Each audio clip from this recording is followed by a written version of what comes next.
ఆర్థిక మంత్రి ప్రతి మాటను ఒత్తి ఒత్తి ఆ డబ్బు వచ్చినప్పుడు అదేందుకు పెద్ద మహాప్రపంచ విజయంలాగా ఒత్తి ఒత్తి చెప్పడం తప్ప కొత్తది ఏమీ లేదు. ఒత్తి ఒత్తి పలుకులు పలకడం తప్ప కొత్తగా చెప్పింది ఏమీ లేదు. ఒక కొత్త సంక్షేమ పథకం కానీ ఏది కూడా లేదు. మహిళల పట్ల కూడా చాలా స్పష్టంగా చెప్పాల్సిన అవసరం ఉండే.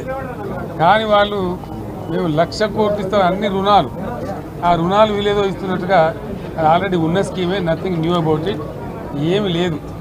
వెరసి ఇష్యూ యాజ్ ఏ హోల్. దురదృష్టం ఏంటంటే, చాలా బ్యాడ్ లక్ ఏంటంటే, మేము కూడా ప్రభుత్వం ఏర్పడిన తర్వాత కనీసం ఒక 6 మాసాల సమయం వాళ్ళకి ఇవ్వాలని మేము అనుకున్నాం. నేను కూడా శాసనసభకు దగ్గర రాలేదు. కానీ ఈరోజు బడ్జెట్ చూస్తే ఏ ఒక్క పాలసీ ఫార్ములేషన్ జరగలేదు. రాష్ట్రానికి సంబంధించినటువంటి ఏ ఒక్క విషయంలో కూడా ఈ అర్భక ప్రభుత్వం ఇప్పటి వరకు పాలసీ ఫార్ములేషనే చేసినట్టుగా కనపడతలేదు. వ్యవసాయం ఉంది, మాకు స్పష్టమైన అవగాహన ఉండే ఈ రాష్ట్రంలో వ్యవసాయ స్థిరీకరణ జరగాలని మేము 2 పంటలకు కూడా ఇచ్చినాం రైతు బంధు. వీళ్ళు ఎగ్గొడతామని చెప్తా ఉన్నారు. మేమేదో రైతులకు ఇచ్చిన డబ్బును దాన్ని పాడు చేసినాము, చెడగొట్టినాము, దుర్వినియోగం చేసామన్న పద్ధతిలో దురదృష్టకరమైన వ్యాఖ్యలు చేస్తూ ఉన్నారు. అంటే ఇది పూర్తిగా రైతు శత్రు ప్రభుత్వం అనేది తెలుస్తూ ఉంది. ధాన్యం కొనుగోలు చేయలేదు, విద్యుత్ సరఫరా చేయడం లేదు, నీళ్ళు సరఫరా చేయడం లేదు, చాలా ఇబ్బందులు పెడతా ఉన్నారు. ఇంకా రైతు భరోసా, రైతు బంధు గురించి ఇంకా ప్రస్తావనే లేదు. ఎప్పుడేస్తారని మా ఎమ్మెల్యేలు అడిగితే కూడా కనీసం సమాధానం చెప్తలేరు. కాబట్టి రైతులను వంచింది ప్రభుత్వం, వృత్తి కార్మికులను వంచింది.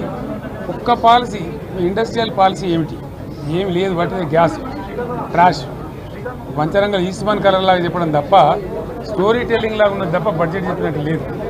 రాష్ట్రంలో వ్యవసాయ పాలసీ ఏమిటి, పారిశ్రామిక పాలసీ ఏమిటి, ఐటీ పాలసీ ఏమిటి, ఇంకా ఇతర అనేక పాలసీలు, పేద వర్గాలకు సంబంధించిన పాలసీ ఏమిటి అనే దాని మీద ఏ ఒక్క దాని మీద కూడా గ్యాసు ట్రాషే తప్ప, చిల్లర మల్లర ప్లాట్ఫామ్ స్పీచ్ లాగా ఉంది తప్ప అది బడ్జెట్ ప్రసంగం లాగా లేదు.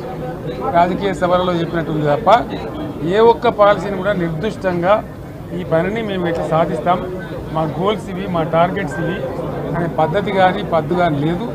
ఇది పేదల బడ్జెట్ కాదు, రైతుల బడ్జెట్ కాదు, యువల బడ్జెట్. విశ్లేషణలో మీకు తెలుస్తుంది. భవిష్యత్తులో బ్రహ్మాండంగా మేము దీన్నంతా కూడా చీల్చి చెండాడబోతాం. Thank you.